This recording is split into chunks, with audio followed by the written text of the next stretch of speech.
Brought to you by My 11 Circle. Play with champions. Download the app now. नमस्कार, मैं श्वेता सिंह आपका स्वागत करती हूं। रात के 10 बज रहे हैं। आप आज तक पर दस्तक देख रहे हैं। आज सबसे पहले आपके साथ उस दस्तक के बारे में बात करना जरूरी है जो नागपुर में भारत और ऑस्ट्रेलिया के टेस्ट मैच के मैदान से आई है।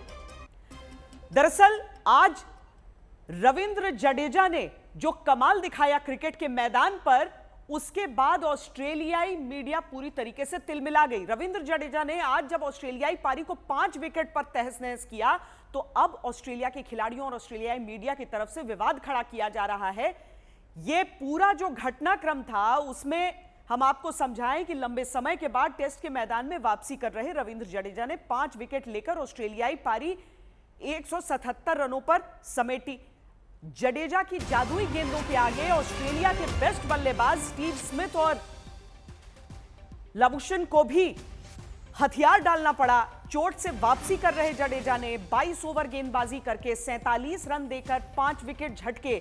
इसके बाद एक वीडियो वायरल करते हुए ऑस्ट्रेलियाई मीडिया ने जडेजा पर बॉल टैंपरिंग का एक तरह से आरोप लगाया। सूत्रों के अनुसार जो खबर है, भारतीय टीम मैनेजमेंट जो है, भारतीय टीम के जो खिलाड़ी हैं वो बेहद नाराज हैं इन सारे विवादों से। जडेजा पर लगाए गए आरोप से टीम इंडिया नाखुश है और यह कहा जा रहा है कि एक इतना सीनियर खिलाड़ी सभी नियमों को अच्छी तरीके से समझता है। जडेजा ने जो कमाल दिखाया, क्या उस पर यह रिएक्शन है ऑस्ट्रेलिया की तरफ से? क्योंकि यह पहला मौका भी नहीं होगा जब इस तरह की कोई चीज हुई हो। हमारे साथ हमारे 2 संवाददाता जुड़ रहे हैं, हमारे खेल संपादक विक्रांत गुप्ता और नागपुर से हमारे संवाददाता राहुल रावत जुड़ रहे हैं। विक्रांत, नई बात नहीं है कि इस तरह की चीज की जा रही हो ऑस्ट्रेलिया की तरफ से। ग्रेग चैपल के दौर से पोल्यूशन से दिल्ली नहीं आएंगे से लेकर अब देखिए जडेजा ने कमाल किया तो बवाल हो रहा है। दरअसल क्या है श्वेता, पहली बार नहीं है जैसे आपने कहा। जो ऑस्ट्रेलियाई मीडिया होता है, भले आप ऑस्ट्रेलिया जाएं या वो यहाँ पर आए, वो मीडिया उनका 12th मैन होता है। आप देखिए ना, पिछले 5 दिन से जब से नागपुर की पिच को लेकर बवाल मचा हुआ था तो आवाज़ तो मीडिया के जरिए आ रही थी। अच्छा, उस जाल में खुद गिर गए आज ऑस्ट्रेलिया वाले। विकेट आज ठीक ठाक थी लेकिन महुआ उनके जहन में था, वो आउट हो गए। अब ये जो वीडियो आपकी स्क्रीन पर है, इसमें क्या है कि मोहम्मद सिराज आते हैं। मोहम्मद सिराज इस तरह से एक स्किन ऑइंटमेंट जो है पेन रिलीविंग वो लेकर आए। रविंद्र जडेजा ने वो अपनी उंगली से लिया और अपनी उंगली को वो रब करने लगे। ये देखिए जैसे आप स्क्रीन पर देख रहे हैं। अब गेंद कभी वो इस हाथ में रख रहे हैं, कभी उस हाथ में रख रहे हैं और ये पेन रिलीविंग ऑइंटमेंट से उन्होंने उसको थोड़ा मसाज किया। उससे क्या होता है कि जब स्पिनर अरसे बाद इतनी गेंद कर रहा हो, उसकी फिंगर्स में सोरनेस आ ही जाती है और सोरनेस आने का मतलब है कि वो थोड़ी सी ऑइंटमेंट लगाई और उसके बाद आपकी उंगली ठीक हो जाती है। अच्छा, गेंद ये मेरे पास ही है, ये एसजी टेस्ट का गेंद है जो आमतौर पर भारत में टेस्ट मैच में इस्तेमाल किया जाता है। और जब आप ये इल्ज़ाम लगाते हैं जो फॉक्स क्रिकेट ने लगाया कि भाई इस पर कोई आपने सब्सटेंस लगाया, यानी कि इस गेंद पर आप पसीना लगा सकते हैं लेकिन कोई आर्टिफिशियल सब्सटेंस नहीं लगा सकते, यानी कि कोई क्रीम इस गेंद के ऊपर नहीं लगा सकते, कोई वैसलीन इसके आप ऊपर नहीं लगा सकते, तो उसको बॉल टैंपरिंग होती है। बॉल टैंपरिंग आप किस लिए करते हैं? जब तेज गेंदबाज को रिवर्स स्विंग चाहिए होती है। यहाँ तो भाई स्पिनर्स ने काम किया है, तो स्पिनर्स तो चाहेंगे नहीं ना कि बॉल टैंपर हो। दूसरी बात, अगर आप ध्यान से उस वीडियो को देखें, वो अपनी उंगली को मसल भी रहे हैं और ये पहली बार नहीं है। दूसरी बात, 36 कैमरास होते हैं, ये अंपायर को बताने के बाद ये सब किया गया। मोहम्मद सिराज बाहर गए, वो बाउंड्री लाइन पर फील्डिंग कर रहे थे और जो फिजियो थे उन्होंने ऑइंटमेंट उनको दिया। ऑइंटमेंट उन्होंने यहाँ पर लगाया। अब सियानफ देखिए ना कि अगर आपने बॉल टैंपरिंग करनी होती तो ऑइंटमेंट अपने हाथ पर लगा सकते थे मोहम्मद सिराज, उस हाथ से उस गेंद को पकड़ लेते, बॉल टैंपर हो जाती, लेकिन वो आप चाहते नहीं थे। उन्होंने यहाँ पर किया, वो लेकर आए। रविंद्र जडेजा ने अपनी उंगली से हल्का सा वो लगाया, अपनी उंगली पर उसको लगाया, उसको थोड़ा सा रब किया और उसके बाद गेंद करना शुरू हो गए। ये वो वेबसाइट है, ये वो चैनल है जो ऑस्ट्रेलिया में एक न्यूज़ चैनल भी है और स्पोर्ट्स चैनल भी है। ऑस्ट्रेलियन क्रिकेट के राइट्स भी इनके पास है, यानी कि जो ऑस्ट्रेलिया में क्रिकेट होती है वो फॉक्स क्रिकेट पे ही दिखाई जाती है। ये पहला नहीं था, आज इन्होंने 3 ऐसे ट्वीट्स किए। पहला इन्होंने सुबह जो स्टोरी डाली वो डाली पिच को लेकर। उन्होंने कहा देखिए ये डॉक्टर्ड पिच है, कितना ये आप टेस्ट क्रिकेट के लिए नाइंसाफ़ी है विजिटिंग टीम के लिए। खैर वो सुबह वो चलता रहा, जब मैच शुरू हुआ तो पता चला यार विकेट में तो हुआ है नहीं। दूसरा उन्होंने किया डीआरएस का। जब उस्मान ख्वाजा को अंपायर ने डीआरएस के जरिए एलबीडब्ल्यू आउट दिया तो उन्होंने कहा देखिए डीआरएस भी आपने टेम्पर कर दिया। जब ये भी बात दब गई तो शाम होते होते उन्होंने ये स्टोरी डाली। उन्होंने क्या स्टोरी डाली? उन्होंने एक ट्वीट डाला। ट्वीट पर टिम पेन, वो टिम पेन जो तब ऑस्ट्रेलिया के कप्तान बने थे जब उनके 3 बड़े खिलाड़ी इंक्लूडिंग कप्तान स्टीव स्मिथ बॉल टैंपरिंग में पकड़े गए थे, उनको बैन किया गया था, वो टिम पेन कप्तान बने। और जो सेक्स एसएमएस स्कैंडल में पकड़े गए उसके बाद उनकी कप्तानी गई, क्रिकेट गई, उन्होंने उस पर ट्वीट करके लिख दिया इंटरेस्टिंग। और फिर एक और तमाशाई जो है इंग्लैंड के फॉर्मर कैप्टन माइकल वॉन, जो इससे पहले भी भारतीय खिलाड़ियों पर 2011 में इल्जाम लगा चुके हैं कि जी ये तो अपने बल्ले के एजिस पर वैसलीन लगाते हैं ताकि स्निकोमीटर में पकड़े ना जाए, उन्होंने भी लिख दिया जी मैंने तो ऐसा कुछ देखा नहीं। शायद लोगों को याद होगा नेथन लायन जो कि ऑस्ट्रेलिया के ऑफ स्पिनर हैं, सिमिलर कंडीशंस में 2017 में पुणे टेस्ट मैच था या बैंगलोर था मुझे याद नहीं, उनके भी उंगली में इस तरह से उनको दर्द थी, उन्होंने भी क्रीम लगाई थी। सो पॉइंट ये है कि उन्होंने आज ये भारत की परफॉर्मेंस को अंडरप्ले करने की कोशिश की और शायद ये मैसेज देने की कोशिश की कि जो भारत ने किया है वो जी चीटिंग है। सही बात है, जिस टीम ने स्लेजिंग का आविष्कार किया अब आपकी जुबान पर ताला पड़ जाता है क्योंकि अब जो माइक्रोफोन से जगह जगह होते हैं, तो जैसा विक्रांत आप बता रहे हैं कि वो 12th मैन का काम करते हुए वहां की मीडिया ये सारी चीजें सामने रख देती है क्योंकि दिमाग पर हावी हो सकता है, खेल में पूरी तरीके से मनोवैज्ञानिक दबाव आ सकता है।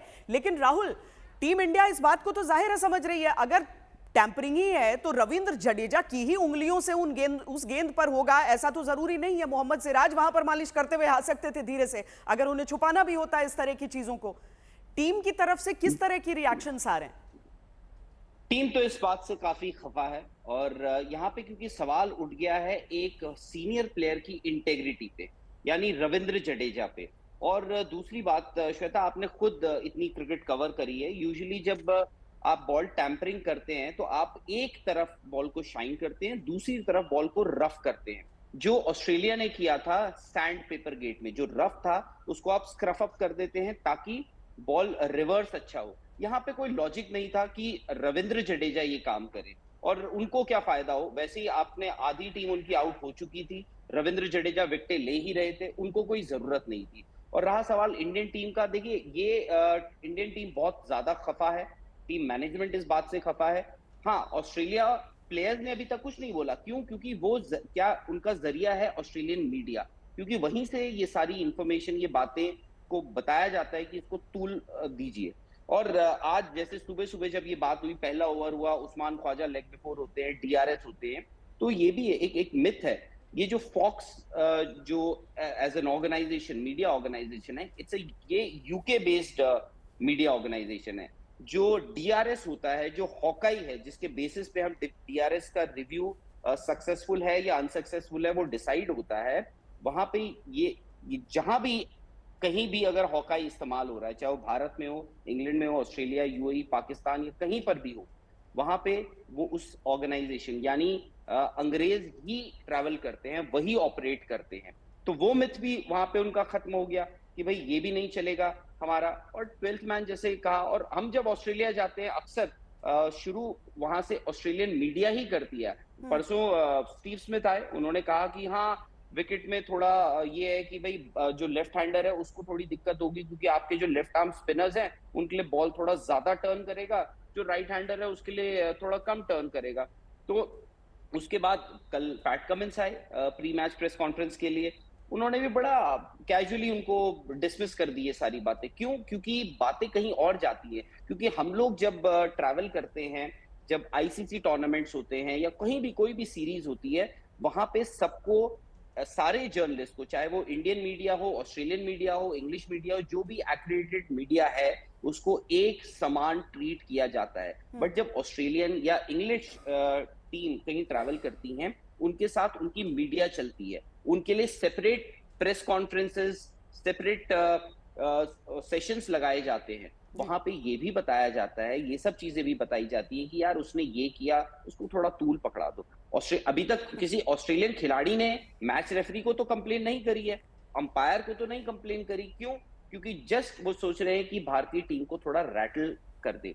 पर जब जब ऐसा हुआ है, और ये हमेशा ऑस्ट्रेलिया के साथ होता है, चाहे आप कोई भी सीरीज उठा के देख लीजिए, पिछली बार 2017 में जब ऑस्ट्रेलियन टीम यहाँ पर आई थी, स्टीव स्मिथ पीछे ड्रेसिंग रूम में मुड़कर ये पूछ रहे हैं कि मैं डीआरएस लूं या ना लूं। सही बात है। स्पिरिट ऑफ द गेम, सही बात है। जिस तरह की चीजें ये टीमें करने के लिए जानी जाती हैं, उसमें वही होता है ना कि अगर आप कर रहे हैं तो आपको लगता है कि सामने वाले को इसमें उलझाएं और शायद भारतीय टीम उलझ जाए और वैसा प्रदर्शन न कर पाए। लेकिन आज 177 पर सिमट गई जब ऑस्ट्रेलिया की टीम, तो उसे अब समझ में आ रहा होगा कि उसके पास ऑप्शंस बहुत ज्यादा है नहीं। लेकिन भारतीय टीम को भी यहां से फोकस करके, कंसंट्रेट करके आगे बेहतर खेल ही दिखाना है। इन हथकंडों से उसे किसी भी तरीके से अपना कंसंट्रेशन छोड़ना नहीं है। बहुत शुक्रिया विक्रांत गुप्ता आपका और राहुल रावत आपका इस पूरी जानकारी के लिए। मैच से जुड़े आपके हर सवाल का हम देंगे जवाब। जानने के लिए हर update, live analysis, special interviews download कीजिए स्पोर्ट्स तक ऐप।